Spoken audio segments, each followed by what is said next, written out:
Hi, Victor.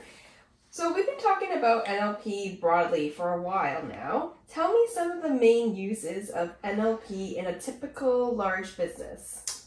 Okay, so as you might imagine, and from our previous talks on NLP, the whole purpose of processing language is to understand it slightly better.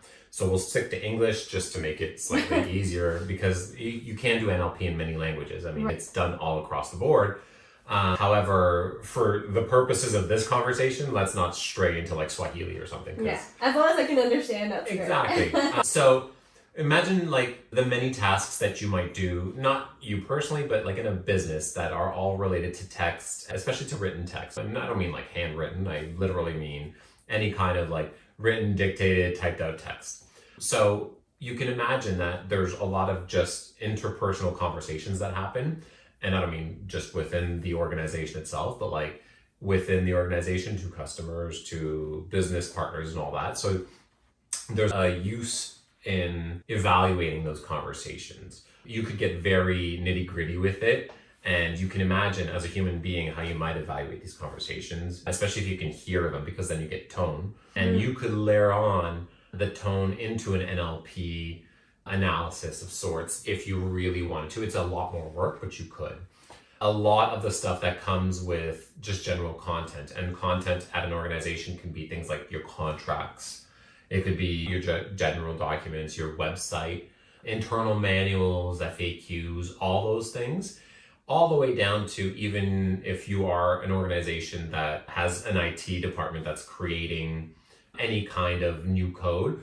There's even like code is content. So you could imagine that, well, I guess the use of NLP here is that you could help in all of those facets. So take, for example, your FAQs and the most like little dire pain points that people have internally and externally.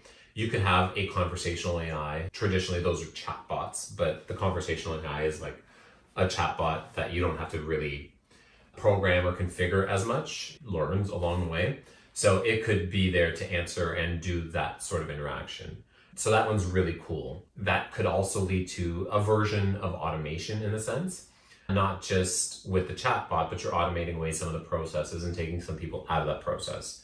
You can do something similar generally with contracts, invoices, purchase orders, and documents. Imagine you want to understand them or even want to make them actually searchable, much more so than keywords.